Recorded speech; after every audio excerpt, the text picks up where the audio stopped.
I'm the fire services specialist with the City of Santa Barbara Fire Department. My jobs and roles or responsibilities are the management and oversight of the Wildland Fire Suppression Assessment District. So that is the areas that are within the foothill and the extreme foothill zone or high fire hazard areas within the city of Santa Barbara.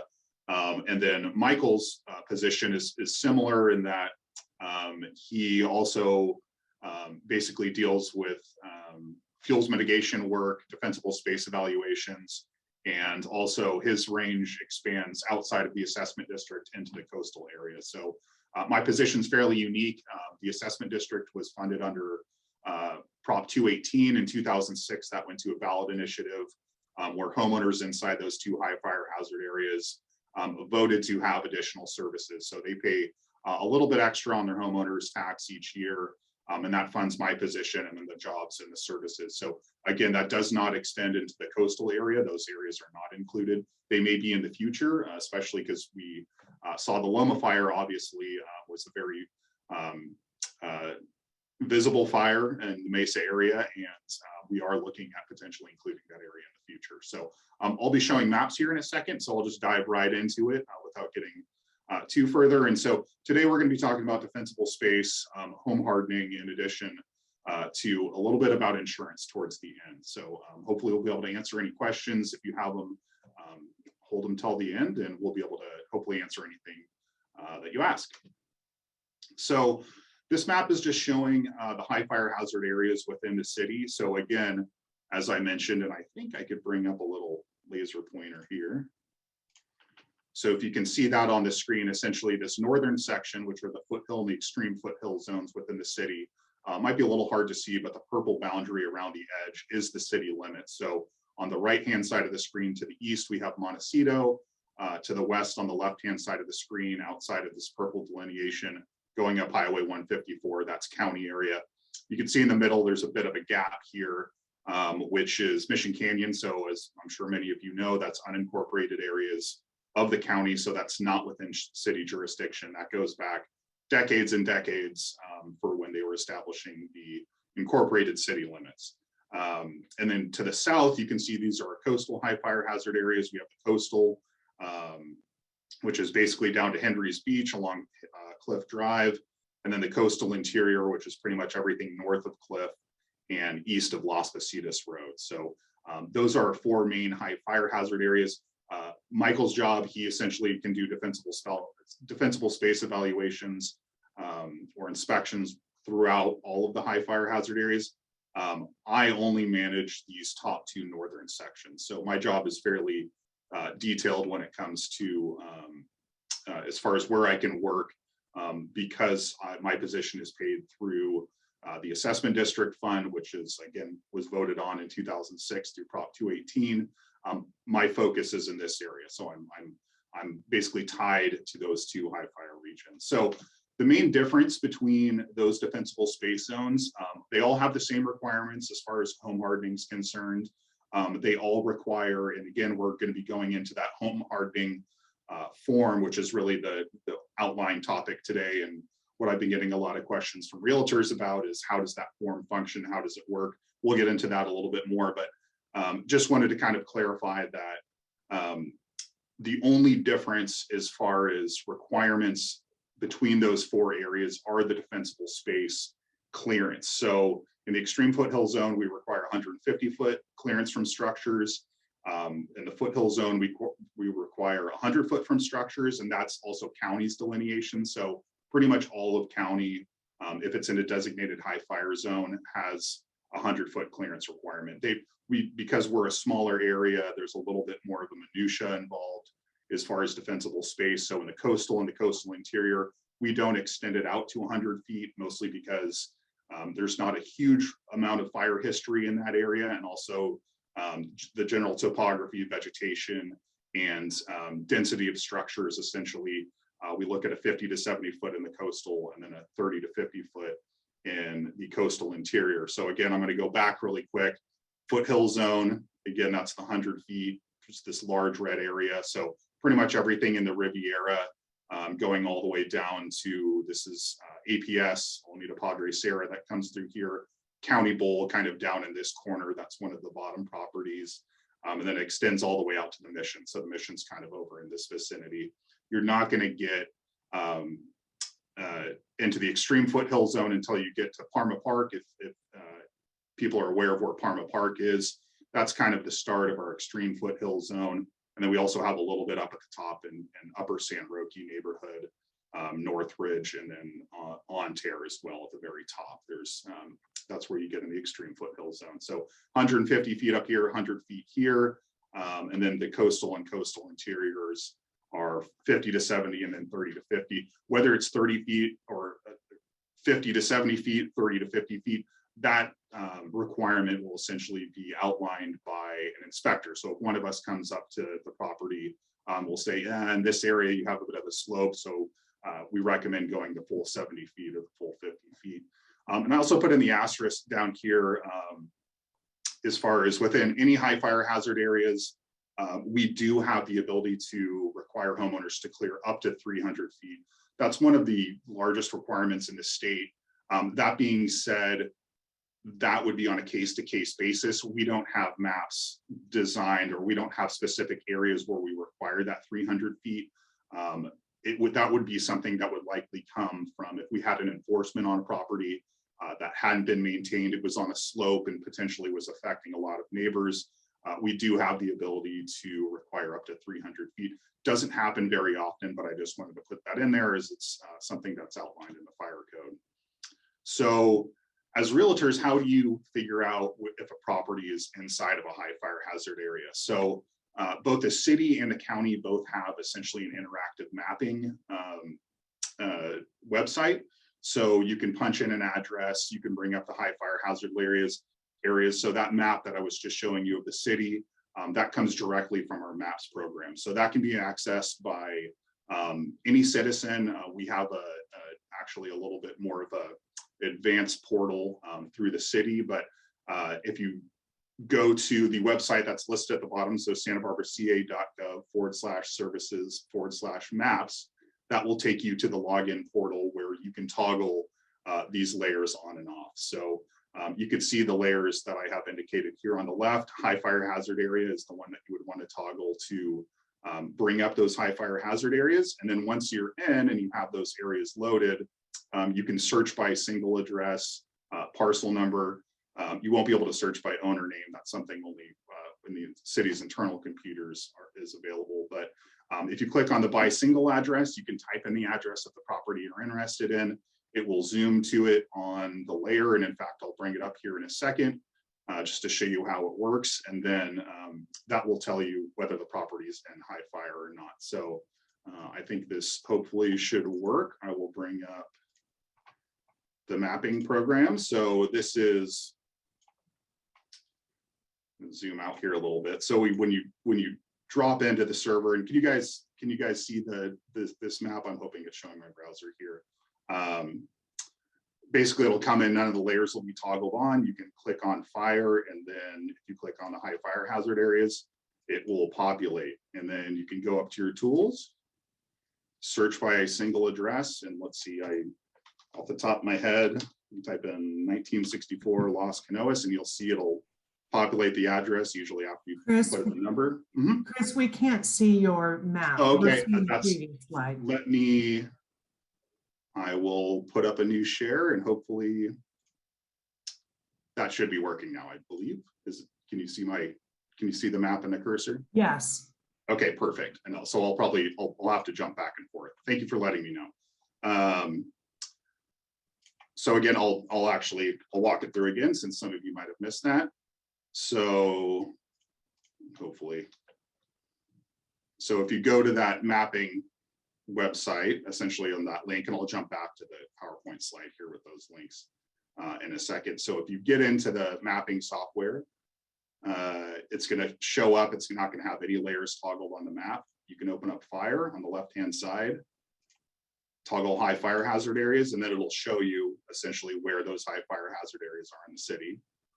If you go to the toolbar up top, you can click on searches and search by single address, and then type in whichever address it is. I'm going to use 1964 Las Canoas Road. I've been up at that property a lot recently, so the first one that came to mind. And when you hit search, it'll zoom you directly into the parcel. So you can see specifically whether the property is in high fire hazard or not. So this one is at the very edge of the city. This is actually the St. Mary's property up next to Rattlesnake Canyon. So that's how essentially any of those properties within the city, whether it's foothill, extreme foothill, or the coastal area, all of these areas, if there's a property that is inside that you're looking at, whether representing the buyer or the seller, all of these areas, if the property lies within it, that form is going to be required. The realtor's form will be required within that. If you go through the questionnaire, essentially the Q&A form for when the realtor's form should be used, it mentions that in moderate high fire hazard areas, the form isn't required. Within the city, we do not have any moderate high fire hazard areas. They're all considered high, very high, or extremely high. So we don't have any moderate. So essentially any property, if you're wondering, do I need to use this form? If it falls within any of these shaded areas, that is the case as far as when to initiate that form. So I'm going to jump back into my my PowerPoint here, and I think I'm gonna have to change my screen.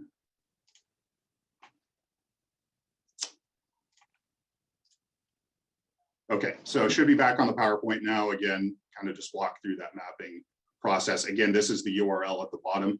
I'm gonna have a slide at the end I'm gonna have up that has these links as well if you need to get back to it. But just moving right along. So currently, and I was working with the GIS office yesterday, if the layer isn't showing, if you go on to that mapping program, occasionally it has issues. In fact, I was trying it this morning from the citizen side, and there were some problems with that layer loading. If you click on the high fire and it doesn't show, it should immediately populate. You may have to click this little arrow at the side and then turn the visualization on. So essentially it opens up, this screen will pop up. It'll actually populate in this section. It'll automatically be on default. You have to click custom layer style and then just go and hit apply. You don't need to change anything in here. So a couple more clicks of a button. And then when that pops up, it'll look like this. So again, sometimes it'll minimize the tools. Pay attention to that. You have to click this if you want to get into your search, and just make sure that the high fire hazard area is toggled here as well. It won't have the color delineation. It'll just be one color. But for the purpose of realtors, if you guys are looking whether a property's in or out, it doesn't really matter as far as them being different colors. Essentially, they're all going to be considered high fire and will require that realtor's form. So county has, again, an interactive website where you can go on and essentially determine, you type in the address. It's almost identical to the city process. Essentially, you go to this website, scroll down to the bottom, there'll be a verified map location. And when you click on that, it'll bring you into, again, a very identical portal. You'll be able to put in the address of the property that you're interested in. It'll zoom directly to that and then tell you whether that property is in very high, moderate, or high fire hazard area. County has very little moderate high fire class. So if you see here, pretty much all of the kind of orange here is considered high. The red is considered very high. And then most of the blue is part of county or Los Padres, where you're not going to have a lot of structures, but that's also considered a high fire hazard area. So you can see just at a glance here, and it's a little bit zoomed out. So we have Goleta down here and Santa Barbara. So there's obviously, if you're on the inside of a city or up in Santa Maria, that's not within the wildland urban interface, you're probably not going to be in a high fire hazard area. Once you get into that wildland urban interface, basically once you cross the border into designated high fire, there's probably only a few dozen properties that are within that moderate zone. As you can see, there's basically no yellow on the map unless you really, really zoomed in. I found, I think, 1 or 2 parcels, I think in the Lompoc region or around Vandenberg. So again, most everything, if it's in designated high fire, is going to require that form, unless it's one of the few properties that are in the moderate high fire hazard area. So once you've determined whether the property is going to be in high fire or not, then you can trigger what's called a defensible space inspection, or as the city, we call them evaluations. We realized a few years back that since they are voluntary and they're purely informative, that calling them inspections, people were less or more reluctant to phone our office and have us come out, because inspections kind of carries that potential enforcement aspect, whereas we really just want to pass along the information to the homeowners. It's not an enforcement-based inspection. It's really just purely informative. So we call them evaluations. County still calls them inspections. They're essentially the exact same thing. So if you go to santabarbarca.gov/fire, on the main page or really anywhere on the fire department website, there'll be this voluntary defensible space evaluation button. You can click on that. It has a form. You fill out your name and address, and then once you submit it, it comes directly into my inbox. And either I'll come out and perform the inspection if it's in the foothill or the extreme foothill area, or Michael will handle that pretty much citywide. So one of us will come out there, even potentially Mark Fontello, who's my supervisor. He's the wildland specialist. He also has the ability to go out and do those inspections. For the county side, again, on that same defensible space program, sbcfire.com, defensible space program. That's where you go, and it's literally the next link down below on that web page. You click on that and it'll be the full inspection form, very similar to the cities. And they'll through county is usually it's best to use an online portal.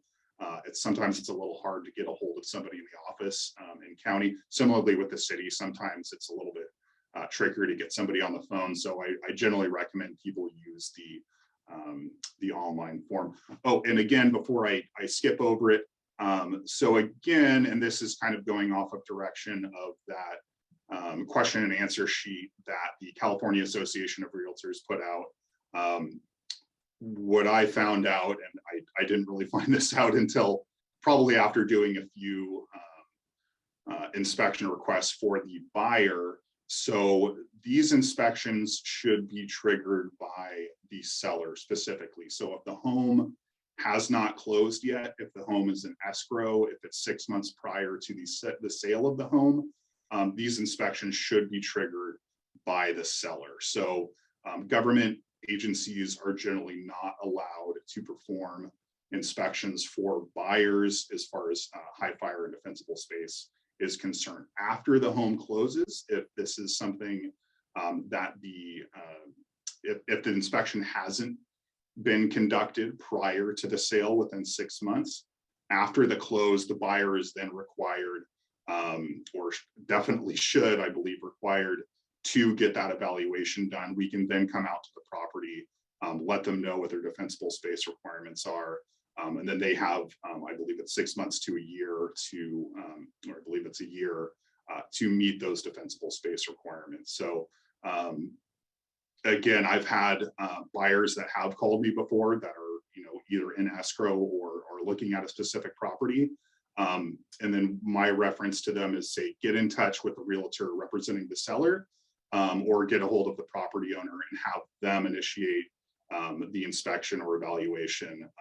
That way we're staying inside the legal guidelines. So once we come out, we're looking at landscape, defensible space landscaping. So we're looking at things that spacing of vegetation, ladder fuels are a big thing that we always look at when we're looking at defensible space. So ladder fuels are essentially defined as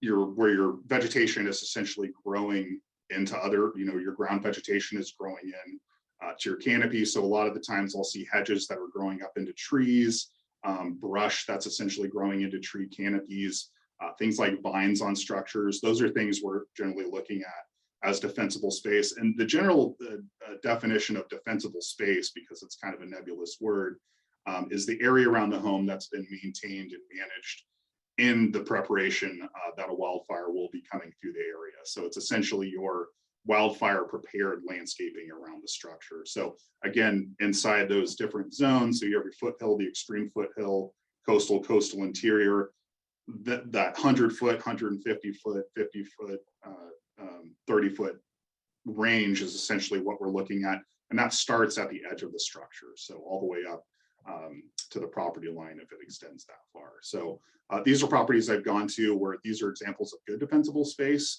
You can see there's a lot of spacing in the vegetation here on a lot of these properties, very well maintained and irrigated. Agaves and succulents, those are always things that we promote. But again, you know, a lot of people think defensible space is we're going to be completely denuding the landscape and stripping out everything. That's not what we're interested in. You know, the Santa Barbara aesthetic is, you know, vegetation and green.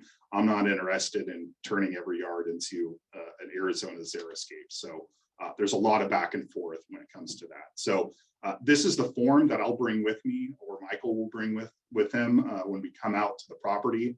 Essentially, we're looking at the different criteria and different things that we recommend as far as defensible space.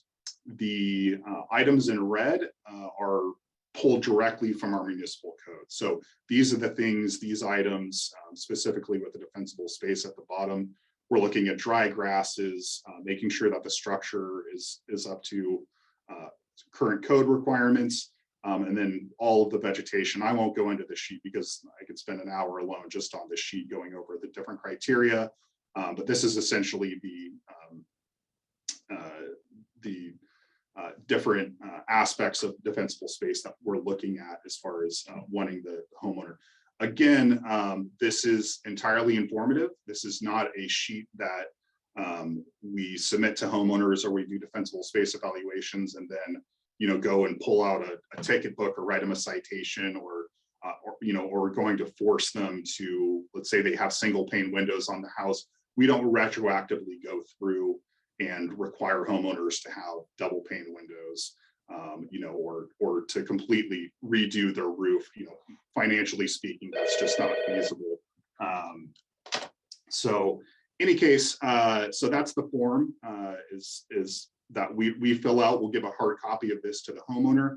As a realtor, if you're there at the property, we'll also give you a copy, or we can send you a digital copy as a follow-up. So that's kind of the steps. So when we're looking at, and this kind of ties into the realtor's form as well, when we're looking at the structure, as far as structural hardening, we're looking at windows, siding, rain gutters, roof, and decks. So the biggest reason that we lose homes in a wildfire isn't necessarily the fire front that's moving through, you know, the big wall of fire. It's actual ember spotting or ember cast that comes off from the fire. So just this year, we've seen ember cast coming off of a lot of our larger wildfires that have moved about a half mile away from where the front of the fire is. So those embers blow up against the side of the structure. They blow into vents and crawl spaces. They land on roofs and fall into gutters. And if there's debris in the gutters, that creates an issue. So I really try to hammer home as far as defensible space and home hardening. Vents, crawl spaces, and a roof are really kind of the big ones to look at because that's really a big reason that we lose structures in a wildfire. So, and this is the fire hardening and disclosure form that I'm sure all of you have seen in kind of the topic of today. So again, I don't fill out this form. I can kind of provide guidance for the seller as to this is kind of what I see. I give the defensible space evaluation, but kind of I don't sign this form anywhere. Essentially, this is for the realtors and the buyers and the sellers to essentially go over and make sure that everybody's on the same page. So I'll be going into kind of these fire hardening vulnerabilities really quick. These numbers 1 through 6, those weren't chosen at random. Those were very specifically chosen because, and specifically in descending order, from going from 1 through 6, or ascending order, excuse me.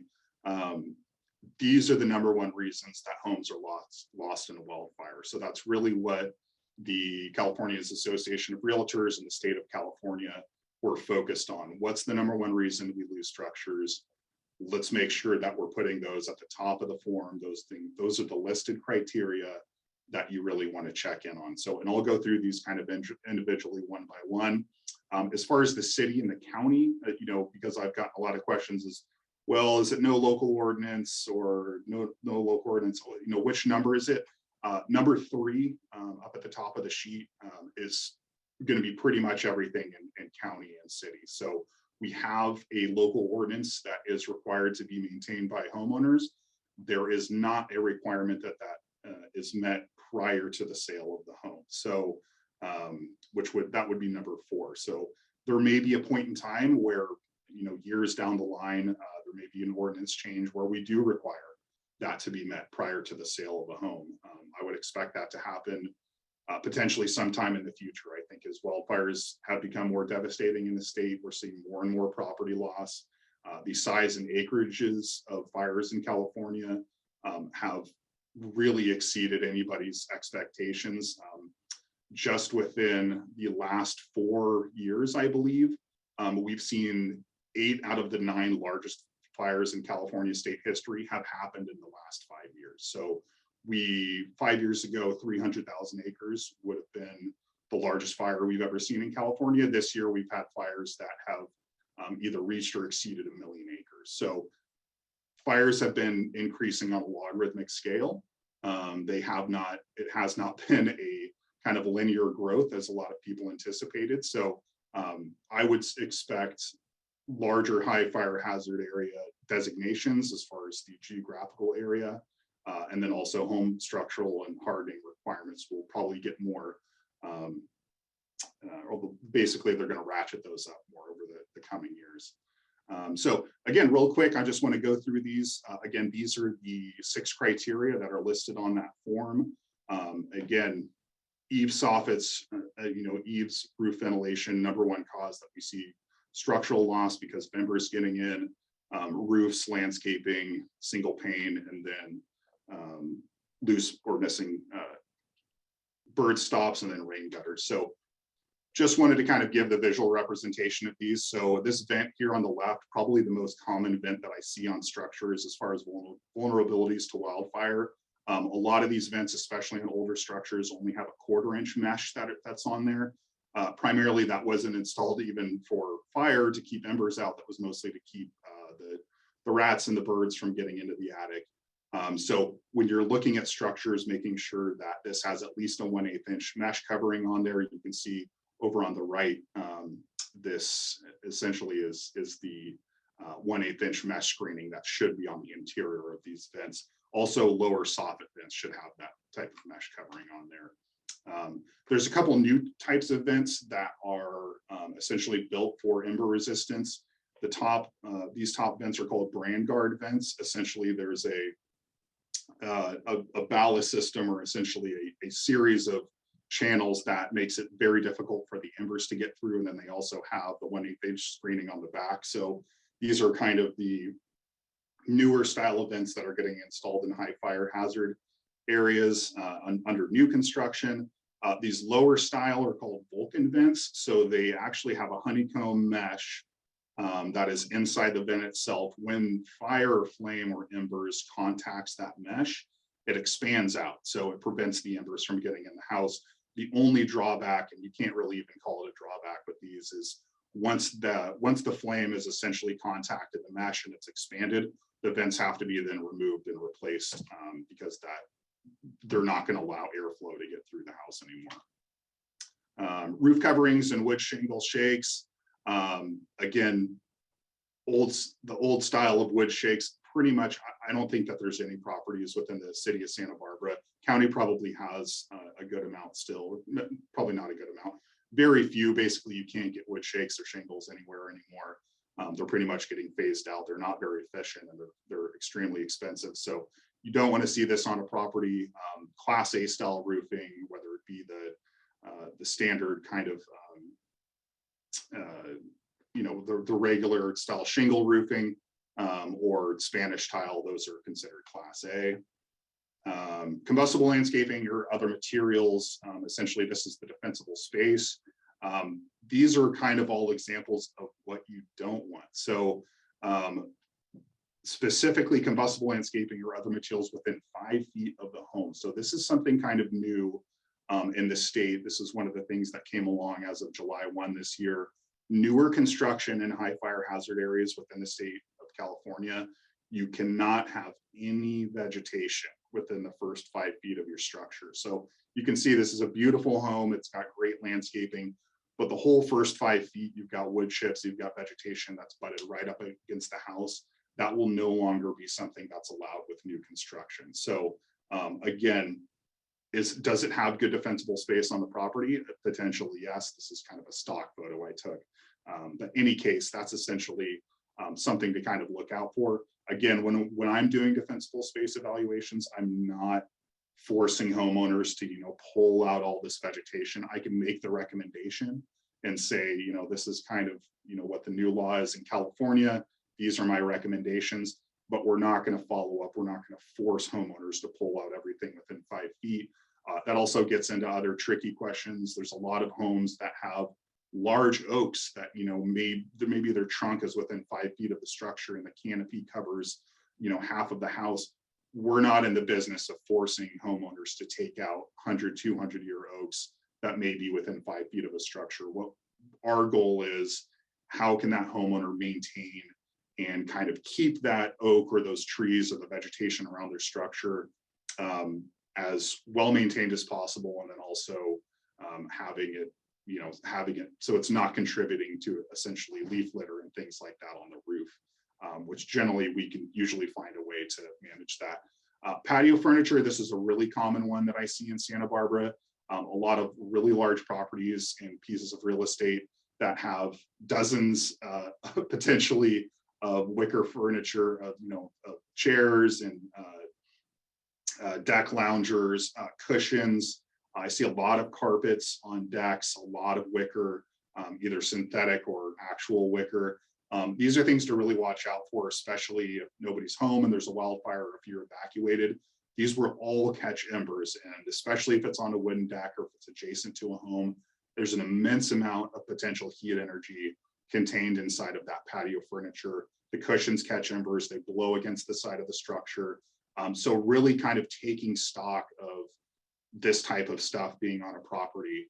So again, number 3 on that questionnaire, on that 1 through 6 sheet, 99% of the structures I visit will have this box checked because there is combustible landscaping or material within 5 foot of a structure. It's very rare that I go to a property where there is a full 5 foot clearance around the side of the structure. So just keeping that in mind for that form.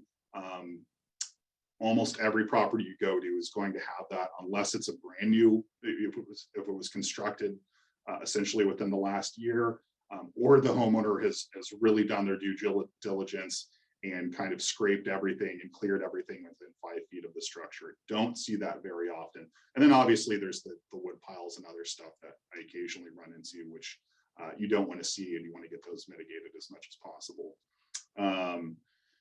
Number 4, single pane, non-tempered windows. So most homes that I visit will have kind of a mix. A lot of the times there'll be, kind of a few single pane windows and then double pane windows. If that's the case, I do end up checking the box, or I recommend you check the box for the single pane or non-tempered glass windows. Newer construction, it's essentially all double pane windows these days. Loose or missing bird stops or roof flashing. Again, so the bird stops are essentially when you have Spanish tile and it's plugged at the end. So that's either with concrete, as you can see here, where that's kind of been retroactively plugged. When they do new Spanish tile installations, in fact, now all Spanish tile, I haven't seen anybody replace the roof where they haven't had bird stops. It's kind of a standard now. And then the roof flashing, essentially, if you just have the shingle style roof. And then finally, rain gutters without metal or non-combustible gutter covers. This is something I kind of see a lot, is gutters that are kind of filled with leaf litter and debris. And then ideally you want to have them covered. Having the covers, 1, it keeps embers out. 2, it's going to really help keep the leaf litter from accumulating. And then if we do get a wildfire and there's embers, it's going to prevent, potentially an ignition through the roof. So that's pretty much it with the form and the home hardening. And I see there's lots of questions, so I'll try to get to those. Insurance, and I don't want to dwell on this too much. The landscape is changing. So some companies have gotten completely out of the market in high fire hazard areas, not just within the city, but the whole state of California. Some companies are being a little bit more proactive. Like I mentioned earlier, the scale and intensity of wildfires is changing so rapidly in the state. I think it is very difficult for insurance companies to know what the premium and the standard is going to be as far as where they're going to be insuring homes. So a lot of them have taken essentially pulled out of the market completely in certain areas. We do have some local companies I know that are still trying to be very proactive as far as what they're keeping coverage on houses that are in designated high fire. Just from talking to homeowners, again, this is pretty anecdotal. Companies like Mercury Insurance, I know, are still doing insurance in high fire and sending people out to essentially underwrite those homes, looking at them specifically. USAA is another company that, which is the military or former military members insurance. They are extremely proactive in sending people out to do evaluations, similar to what I do, but from the insurance standpoint. So yeah, the coverage can really differ between areas. What I'd recommend to homeowners, if you speak to homeowners and they're saying, hey, my insurance company called me, they're either going to drop me or they want me to do X, Y, Z. My recommendation, try to increase your defensible space to a standard where they won't drop you off your policy. If you do get dropped off a policy, call around, see if you can talk to your neighbors, see if there's an option out there. And worst case scenario, there's always the California Fair Plan, which essentially is the state insurance that is guaranteed to all homeowners in high fire if they have no other options. So not the best coverage. I've talked to a couple owners with the Fair Plan. It doesn't cover belongings. It only covers the structure itself. And the premiums seem to be pretty high. So Mike, if you're on, I don't know if you wanted to add anything else in the insurance world, but that was kind of my only, that was my take on it essentially. Yeah, so a little bit about can you guys hear me okay? Yeah, you're good. Okay, so a little bit about the insurance world as far as the county of Santa Barbara as a whole. I can only talk for AIG Private Client Group as their insurance carrier. So kind of piggybacking off, what Chris said as far as home hardening, all that good stuff. So AIG Insurance does have a wildfire program that goes out to clients' homes and kind of does these walkthroughs as what Chris just went through. That being said, they would conduct these homeowners consultations and give them ways to mitigate risk around their homes. Long story short, all that was going well. The main underwriters from New York were overriding the wildfire guys, and the wildfire guys were kind of saying, the insured is mitigating all these risks. Why, costs are going up, insurance premiums are going up. What could we do? So Santa Barbara County as a whole, from the private client group, they're actually pulling out of business, and I did some more digging, and it wasn't actually due to wildfire, but due to the debris flows that happened in Montecito post Thomas fire is mainly why they're not writing business in Santa Barbara County. So that's kind of a little backflow with private client group in Santa Barbara County. I can if you guys did have any questions or anything on insurance and what the companies are doing, I just know that I know Chubb has gotten out of the area, and then AIG Private Client Group. But all those other insurers that Chris mentioned are definitely still writing business as far as I know. But I didn't know if you guys had any other additional questions on insurance. Yeah, and Mike, thank you. I'm going through the questions right now in chat. Okay. I should be able to get to all of them, and then any insurance, again, if you have anything additional that you want to ask, put it in chat now. And then I'm going to put up, I got to click over here. So these are all the links that I mentioned prior, as far as identifying high property or high fire hazard areas in the city. That's our MAPS website. If you need to schedule a defensible space evaluation or inspection, as far as with the city, santabarbraca.gov/fire, and there's that link on the left-hand side of the page that says voluntary defensible space evaluations. or you could give us a call or email either myself or Mike, and we'll be happy to schedule those and come out. So our email and office numbers are below, and then also county in the middle of this. This is kind of a one-stop shop for county as far as identifying and scheduling those. So I'm going to start at the top and kind of go through the questions here that are in chat, and if anybody has any that they want to additionally ask, put them in. So Randy Freed asked the question of most properties in Santa Barbara, due to the lot size, do not have the ability of creating 150 or 100 feet defensible space. What do you expect homeowners to do in removing landscaping? Great question. So if your property, and I'm thinking of like the lower Riviera, where a lot of those lots, I mean, you don't have 10 feet between structures, let alone, 100 feet. So essentially you're required to maintain up to where your property boundary is. Let's say you're in a situation where you're on a small lot, but your neighbor maybe has a huge ranch. So you only have 10 feet from the side of the structure that you can maintain, and then it turns into the neighbor's property. That neighbor is also required to maintain your defensible space. So since, let's say they have 80 feet within your structure on their parcel, they need to maintain that pocket essentially around your side. So that can get a little bit challenging. Obviously, we can't instruct homeowners to go onto their neighbor's property and maintain vegetation.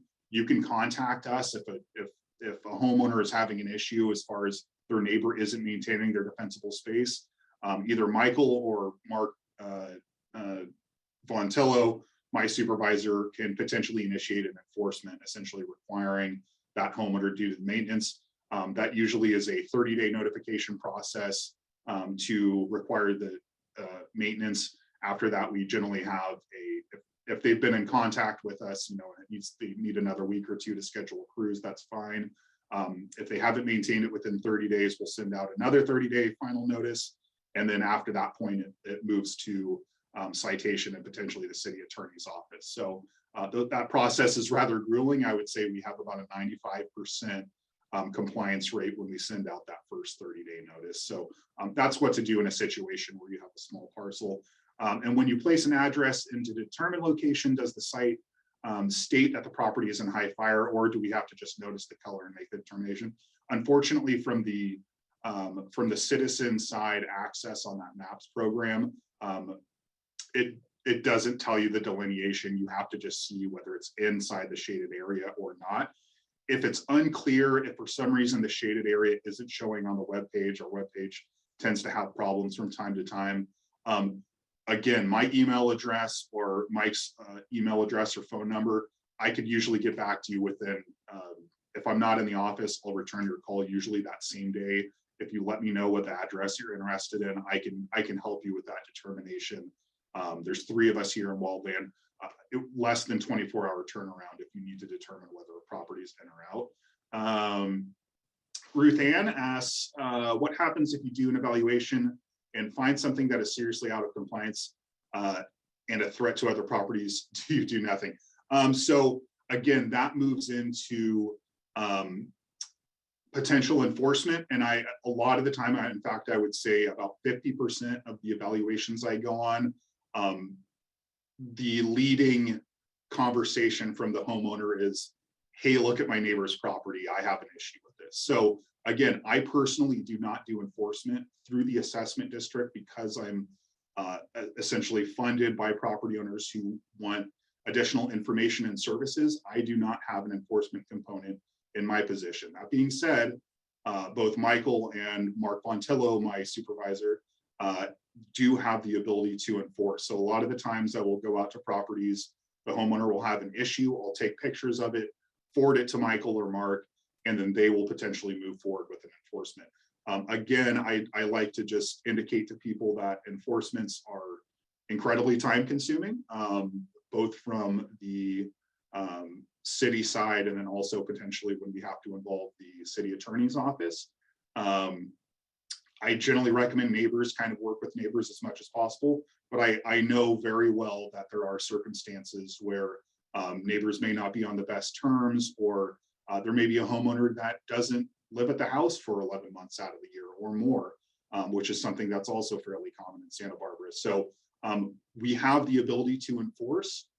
We can do that. And if there is an issue, again, even though I don't do enforcement, I am not blind to large issues. So when I'm driving around, if I see things like dead trees, especially in June, if people haven't cut their grasses, I make sure to refer those to potential enforcement.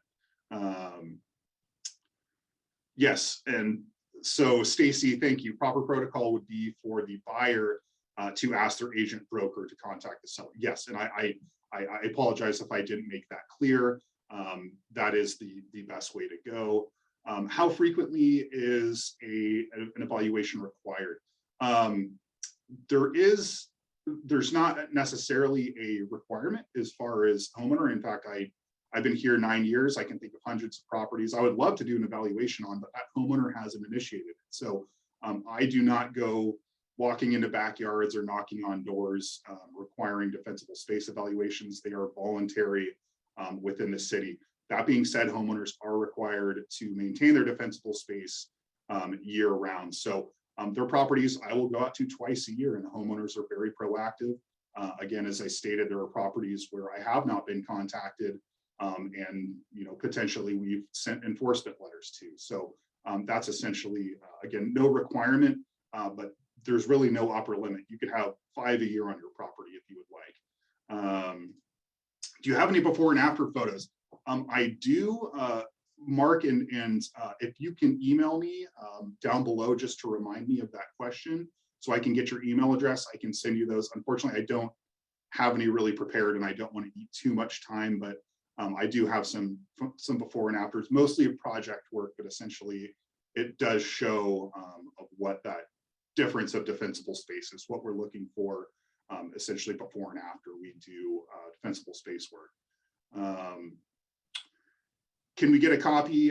Team GT asked, can we get a copy of the inspection form that I showed? Yes, I will be sending to Pat and Ani. I'm going to kind of send both my contact information and then some of the other forms that I had, and then also all of the links that I had. So I will, if you guys can disseminate that out to anybody that has questions, or again, you can email me directly, cbraden@santabarbaraca.gov.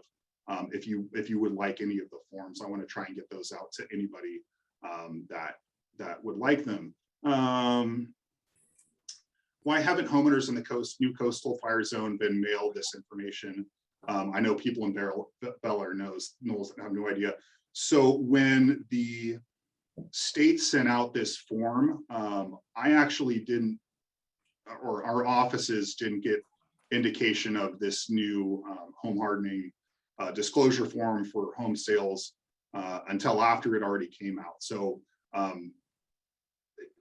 I don't want to criticize the state too much, especially as a government employee, but it's something that we essentially kind of got thrust into, and we're kind of learning about this. I do not know that homeowners have been given this form or essentially disclosed this form.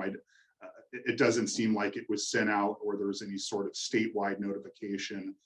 Essentially, it came from the real estate side. So I don't know if that answers your question. And the coastal high fire hazard areas within the city, those aren't new. Those have been established going back about 20 years.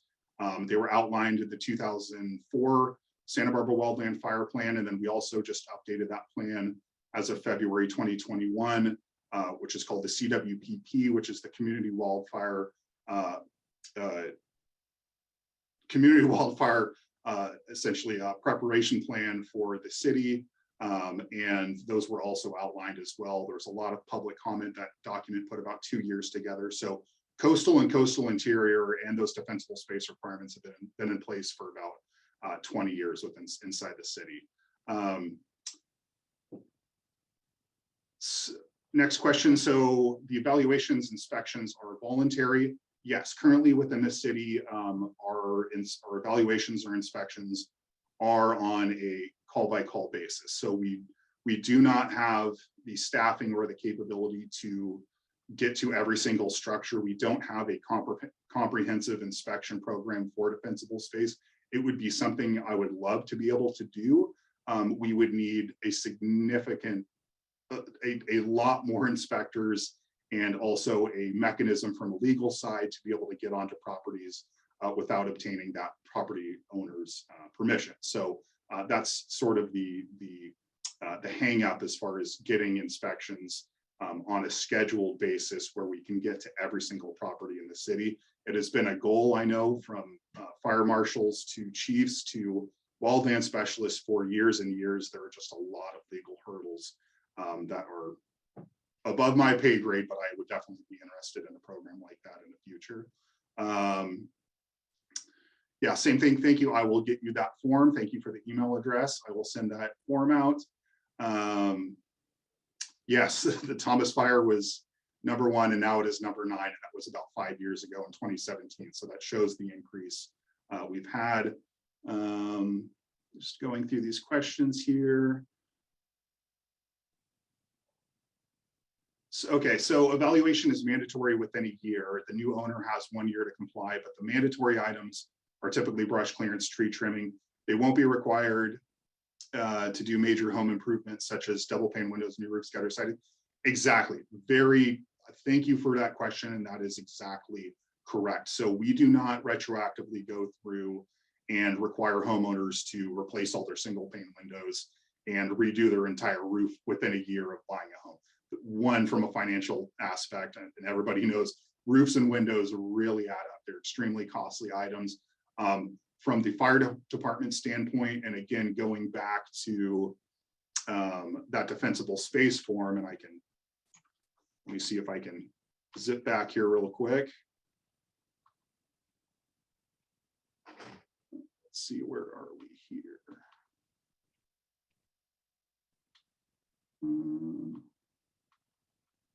Oh, there we go.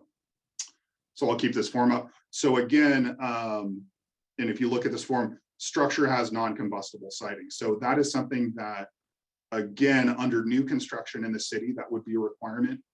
If the home is not a brand new construction, it falls under what we call pre-existing non-conforming. So we would not require them to, take off the wood paneling, to redo all the windows. We can make that recommendation. The items in red, specifically usually dealing with vegetation and defensible space, roof gutters with leaves and debris, those items in red are the required items that we would want to see maintained per the municipal code. So great question. And yes, that is something we are again, not requiring homeowners to do. We make the recommendation, but the real requirement is that vegetation defensible space clearance. So I'll get to the last slide here just in case anybody needs that contact. In Santa Barbara County or any of the cities within the county, the inspection is currently voluntary, correct? Yes, that is correct. And there is no law or timing required that is to be done. Yes, but again, with that caveat, if the inspection has not happened prior to the sale of a home, then it falls upon the buyer to meet that requirement within a year.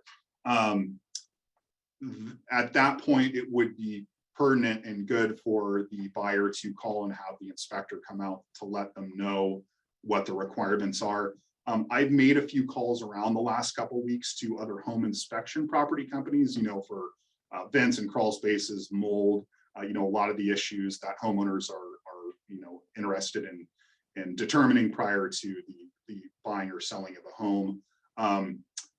All of those companies have indicated, one, they have either not seen this form or they are not performing defensible space or wildfire type inspections on properties. So I think that is a market that will probably be occupied. So I would expect within the next year or two that a lot of those home inspection companies will have somebody that can potentially do those types of evaluations. There are classes put on by the NFPA and other essentially wildfire prevention agencies that do training in this, and it's not specific for just agency folks like myself. Private individuals can sign up for those classes and learn how to do a defensible space evaluation and look for those criteria as far as municipal codes are concerned. So that is something I haven't heard of anybody doing it outside of agencies currently, but I would anticipate that as something as there's a market there. Please comment generally on trees that are close looming over a home. Great question. And again, as I mentioned, if you have a large tree, the trunk of it is within 5 feet of a home or 10 feet of a home. If you look at our municipal code, again, on that sheet, we require trees to be trimmed 10 feet away from a structure. Again, I'm not interested in having somebody go in and pull out their 200-year-old oak tree that's in healthy condition, even though it's kind of hanging directly over their structure.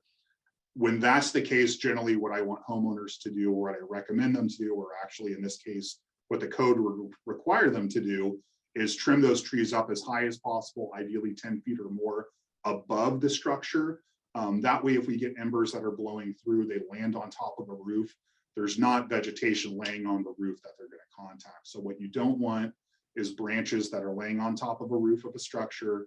You get embers that blow over from a fire, and you have an instant contact where that tree is potentially going to ignite because the vegetation is so low. Furthermore, from a maintenance standpoint, keeping trees away from roof lines and picked up off the roof is going to minimize your leaf litter. And again, getting into gutters, as I mentioned, probably number 2 reason that we lose structures in wildfires, that ember cast that lands on the roof, falls in the gutters. You have gutters that are full of leaf litter debris. That's going to burn and smolder and eventually slip under the tar paper into the plywood on the roofing structure. So I hope that answers your question. Again, when we're doing these evaluations, and I look at kind of each house on a case-by-case basis, I'm not, just going out and saying, 10 feet, that tree's got to go, that tree's got to go. I'm really interested in how do we maintain vegetation on properties while it's staying safe. So again, I grew up in Santa Barbara my entire life. I have no interest in this city becoming xeriscapes and agaves and gravel yards. I understand that's not, that's not the motif here. So anywhere that I can kind of work with homeowners and create defensible space that is both aesthetically pleasing and meets safety goals, that's really what I'm shooting for. Pat asked, why are slopes so important? So from a fire behavioral standpoint, when you have embers or a fire moving through the landscape, it's going to move, generally speaking, it's going to move upslope quicker. So fire rises, basically it's putting off heat and energy. It's going to be moving up the landscape.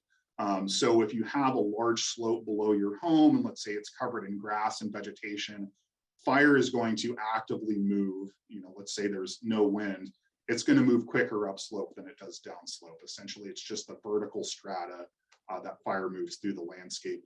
That being said, and if you look at the Alisol fire we had a couple weeks ago, it was moving much more rapidly downslope. So we have our Santa Ana winds that we get. We have a lot of downwind or downslope conditions where the wind is just pushing it all the way down. And we saw the Alisol fire ran all the way to the ocean. The Painted Cave fire in 1991, same situation where it was burning downhill at a rate probably 10 to 20 times of what it was burning uphill. So again, those are in sundowner type conditions. That's going to change the behavior. And what I would call a quote unquote normal wildfire, where it was light wind conditions, you're going to see it moving upslope a lot more rapidly. Will you do an inspection that a homeowner can present to the insurance company? USAA canceled me, but suggested that someone form a certification. Defensible space could persuade them to renew coverage. Very good question. I have had this question asked before. I have gone out to properties and done evaluations, and then given that information to the homeowner, who then they take it to the insurance company. That being said, if a homeowner has been indicated their insurance company is going to drop them, I don't think I've ever done an evaluation and given somebody the information or the recommendations to where that company came back around and said, okay, now we're going to insure you. I've had requests from property owners to write a letter saying that, this is what we observed. This is essentially the conditions on the ground. Again, I haven't heard any success stories about insurance companies kind of coming back. For the most part, insurance companies aren't just looking at your property, they're looking at the whole neighborhood.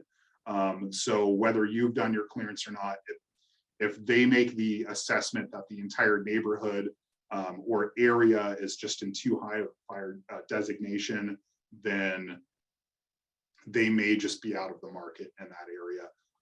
I would love to be able to interact and kind of be involved with insurance companies more. Unfortunately, they're a little bit more difficult to kind of understand and to collaborate with, because they're in the business of making a profit. I mean, insurance companies are not a nonprofit entity. They're going to be making decisions based off of quantifiable data, whereas things like defensible space isn't necessarily quantifiable. A lot of the time, we have 10-foot and 100-foot,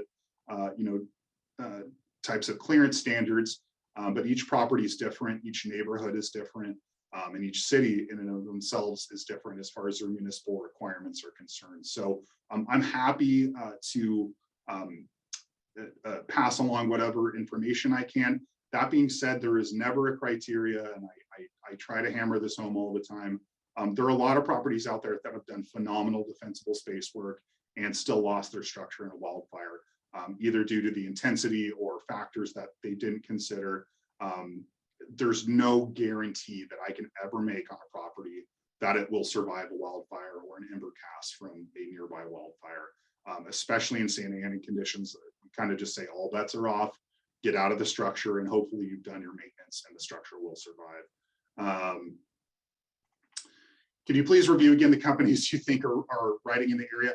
Again, and this is just from, I can't really, again, from a city standpoint, I can't kind of promote companies. I have talked to homeowners who, again, Mercury Insurance, AIG, I believe State Farm, and USAA. Those are kind of the 4 companies I've talked to homeowners who have still had some success. There are probably about a dozen, if not more, companies that are insuring structures that are in high fire, whether they're bringing on, they're writing for new properties or for new homeowners. I cannot speak to that.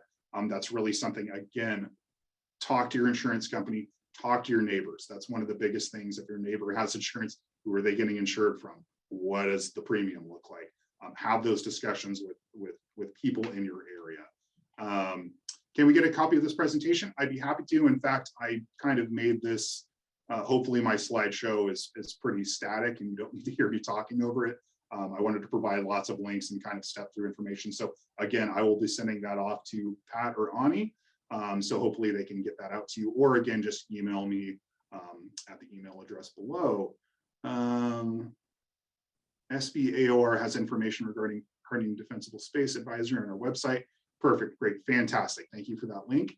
I live in the city of Goleta. Are you and your department in the same contact, or do you only cover the city? Yes, so me and Michael are only for the city of Santa Barbara, the incorporated areas, basically everything from Montecito up to about La Cumbre, that city designated area. Outside of that, so city of Goleta, they contract with the county. So basically everything outside of city of Santa Barbara is all going to go through county. If you're in Montecito, Montecito has a wildfire protection district as well, and they provide those informations. I apologize, I didn't include that in there, but if you type in Wildland Fire Montecito, it'll bring you to their website and you can request an evaluation through them as well. Maeve Juarez and Nick Elmquist are my counterparts at Montecito. Very friendly and capable people, and happy to come out to out to your property. Yes, I will share this presentation. Gene says some neighborhoods initiated an annual clearing event. Is there a particular time of year you recommend best for effectiveness? I've heard local fire departments are looking for volunteers, not firefighting, but more simple assist. Can you give a plug for this? Yes, so great question and comments. So some neighborhoods do have annual type clearing events. Generally, the fire department, we used to do what were called neighborhood cleanup days. From a financial standpoint, the amount of resources and time from the fire department and kind of overall lack of being able to get volunteers as the years progressed, we've kind of phased those out for the most part. We realized that the monies that we were spending on salary and time in our office and from the fire department standpoint, if we had hired a contractor essentially to do that work, or provide the ability to kind of facilitate, maybe we chip the vegetation from a neighborhood standpoint. That would be a little bit more effective. Again, since I manage the Wildfire Suppression Assessment District, we have a chipping program that operates every year. So if you're in the foothill or extreme foothill zones within the city of Santa Barbara, you can put your vegetation out. This is in the spring, usually starting in late February, early March, all the way through June. We move through certain neighborhoods and we chip and we haul that material away. So we can assist with the cutting since that's on private property.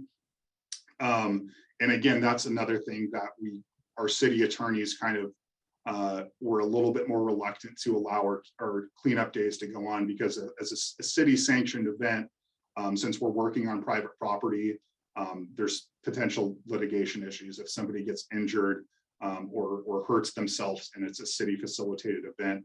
There's potential liability. So there's a lot of things. Again, that being said, we do like volunteer work. Generally, our volunteer work again is around the station. We've kind of, again, from a legal standpoint, it's difficult for us to send volunteers out with chainsaws and hand tools and potentially equipment that they could injure themselves on. There are a lot of homeowners associations, specifically the Riviera and Eucalyptus Hill Homeowners Association. I work with very closely. They do a lot of cleanup and are very kind of in tune as far as their defensible space management in the community.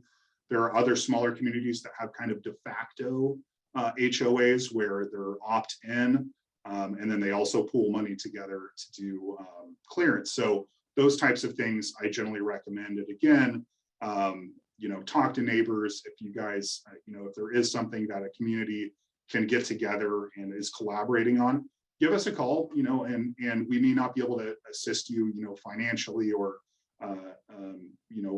contributing to the overall cost, but we may be able to do something like send a chipper out to chip the material, if we have it within our budget and we can make it work. Okay, moving on to questions here, because it's still got quite a few. The 1-year requirement, is it still voluntary or is it required? Good question. This is from Jason R. Cox. And so once the buyer, if it's closed and they haven't had the inspection and it's in the buyer's hands, they do have the legal requirement to meet those defensible space standards within a year of the purchase of the property.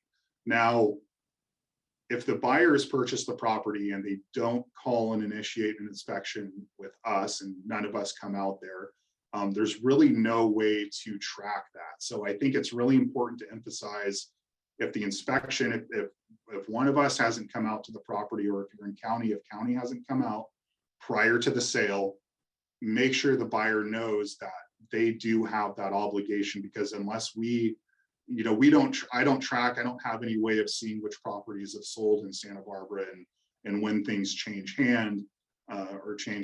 Essentially, it's just only when I get that phone call or our office gets that phone call. So what I am concerned about, and I think what this question is getting at is, well, if there's a wildfire that comes through and it's more than a year after a property is sold and the buyer hasn't done any defensible space clearance, could there potentially be liability on behalf of that homeowner, or potential litigation? And I believe I think there may be that possibility. I think it is really important that buyers do follow up with that and do that defensible space management. And that's a big reason this form was put out through the state, was that there needs to be accountability on behalf of homeowners to maintain their defensible space. I get calls about once a week, from homeowners upset that their neighbors haven't done their clearance, and we do our best to enforce on those properties and to work with homeowners to get that clearance done. But essentially, or I get asked the question a lot of the times, can you help me financially? Can you cut my neighbor's vegetation and send them a bill? We do not have that ability through the city to be able to send crews onto private property to cut or maintain work, nor do we, frankly, we do not have the budget for it, or the personnel, unfortunately. So it is, and I say this all the time, it is critical that homeowners do their defensible space clearance. We can provide information. In the assessment district, we have a lot of extra programs. We clear along roadways. We have our chipping program, where we're trying to help homeowners as much as possible. But ultimately, it is really the defensible space clearance from the homeowner standpoint that is integral for wildfires being less destructive in our communities. Let's see here, voluntary, seller gets by. Exactly. So good question. Voluntary equals seller gets evaluation before the close. Mandatory buyer gets an evaluation within a year. Passes or clears within a year. Correct. That's and again, this is challenging from a departmental standpoint, both with county and with city. Unless we get that phone call from a buyer, it is difficult for us. You know, we don't have the staffing or the facilities to go out to every single property within the city of Santa Barbara and do evaluations on a yearly basis. So